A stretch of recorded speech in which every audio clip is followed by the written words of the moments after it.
આમ આદમી પાર્ટીની પત્રકાર પરિષદમાં આપ સૌનું સ્વાગત છે। પહેલાં તો હું વિસાવદરની જનતાનો અને ગુજરાતની જનતાનો ખૂબ ખૂબ આભાર માનું છું કે એમણે આમ આદમી પાર્ટીના અમારા જે મજબૂત લડાયક ફાઇટર અને પ્રજા માટે સંઘર્ષ માટે નીકળેલા એવા ગોપાલભાઈ ઇટાલિયાને જીત મેળવી છે। હું આમ આદમી પાર્ટીના એક એક સૈનિકને, એક એક યોદ્ધાને, એક એક હોદ્દેદારને અભિનંદન પાઠવું છું કે એમણે ભાજપની સામ દામ દંડ ભેદ પૈસા રૂપિયા આ બધાથી પર રહી અને એની સામે યુદ્ધ લડ્યા છે।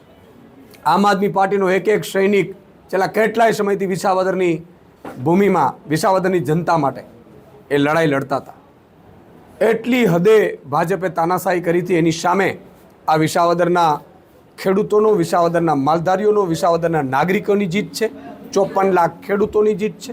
1 કરોડ અને 20 લાખ શ્રમિકો, મજૂરો અને માલધારીઓની જીત છે। આ જીતે સાબિત કરી બતાવ્યું છે કે જો તમારામાં લડવાની તાકાત હોય, પ્રજા માટે લડવાની તાકાત હોય તો પ્રજા તમારી સાથે રહે છે। તમે જુઓ, વિસાવદરમાં ચૂંટણીમાં ભાજપે તમામ પ્રકારના હાથગંડા અપનાવી લીધા। અમારી પાસે કશું જ નહોતું। અમે સાવ સામાન્ય આમ આદમી, અમે એ નાગરિકો કે જે પ્રજા માટે લડવા નીકળ્યા છીએ।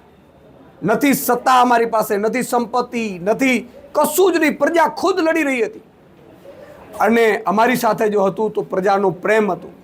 અમારા જે યુવા લડવૈયાઓ બધા યોદ્ધાઓ હતા, મેદાન ઉપર ઉતરતા તો લોકો એમને વધાવતા હતા।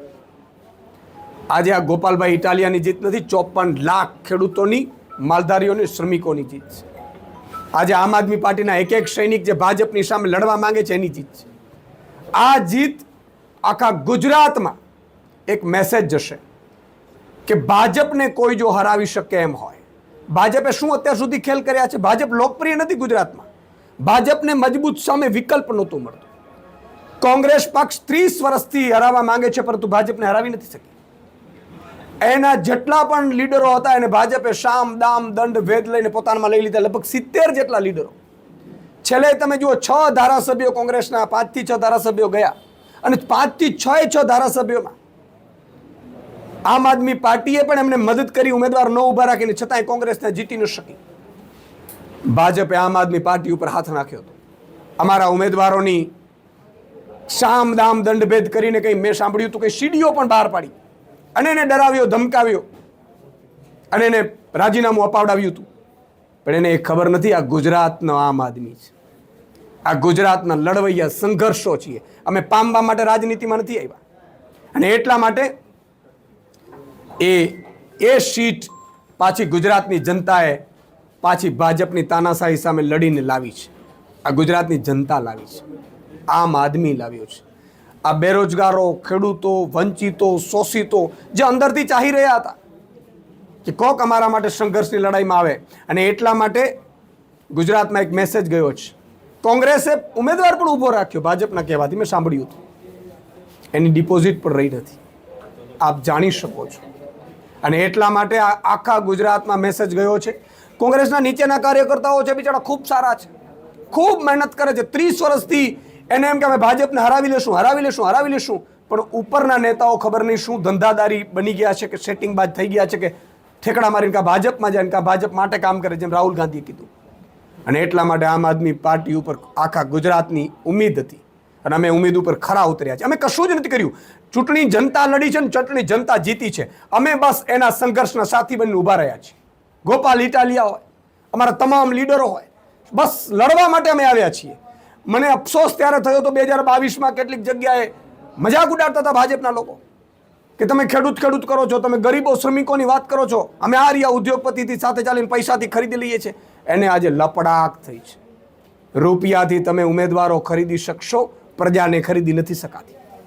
આજે વિસાવદરની જનતાએ મેસેજ આપ્યો છે કે આ ગુજરાતમાં હવે આમ આદમીની જીત થશે અને આનાથી આખા ગુજરાતમાં પણ એ મેસેજ ગયો છે। એટલે કોંગ્રેસના અદના કાર્યકર્તાઓ છે જે ભાજપને હરાવવા માંગે છે, એમને મારી વિનંતી છે કે છોડો કોંગ્રેસ। તમારા લીડરો ઉપર વિશ્વાસ કરવાની જરૂર નથી।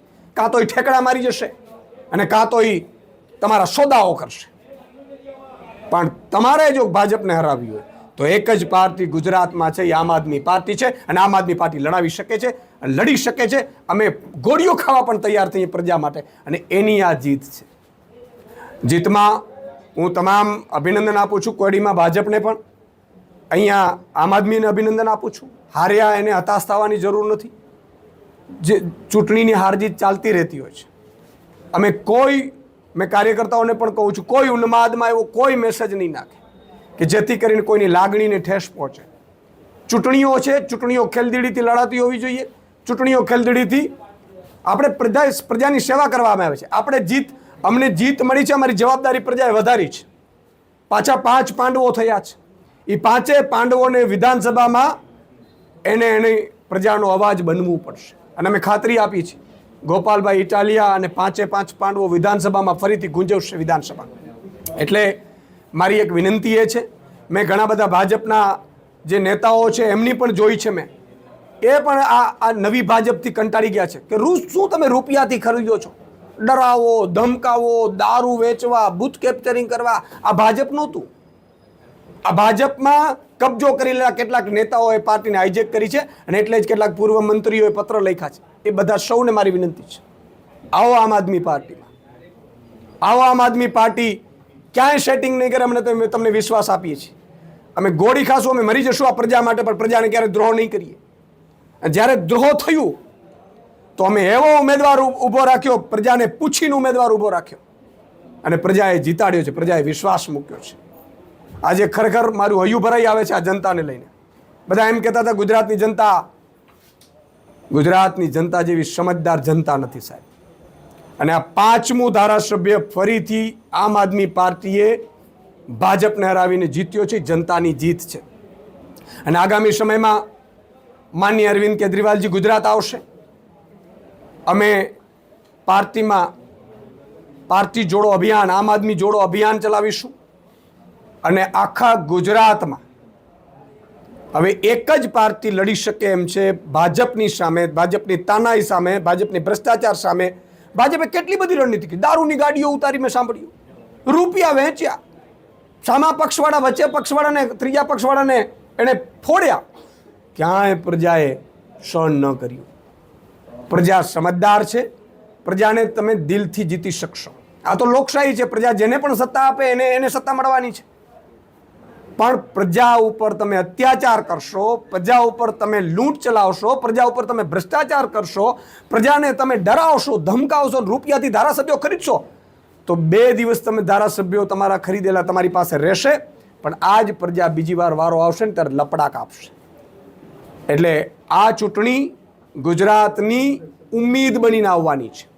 ગુજરાતના એ તમામ બેરોજગાર યુવાનોની જીત છે કે જેઓ સંઘર્ષ કરી રહ્યા છે ભાજપની નીતિઓ સામે.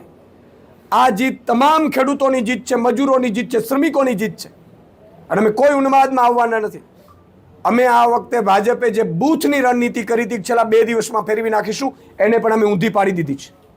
અમે ભલે નવયુવાનો છીએ, ભલે પોલિટિક્સમાં કાચા હોઈએ, અમને રાજનીતિ આવડતી નથી, પણ અમે કામની નીતિમાં માહિર છીએ. પણ ભાજપે જે ષડયંત્રો રચ્યા છે ને ખુલ્લા પાડતા અમને ચોક્કસ આવડે છે. કારણ કે અમે ડરતા નથી કોઈથી.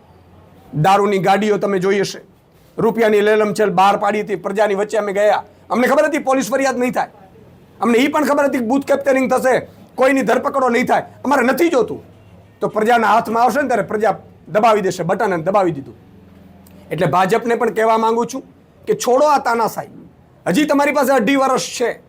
2.5 વર્ષમાં તમારી પાસે સત્તા છે. હજી તમે ધારો તો ખેડૂતોનું દેવું માફ કરી શકો છો. તમે બેરોજગાર યુવાનોને નોકરી આપી શકો છો.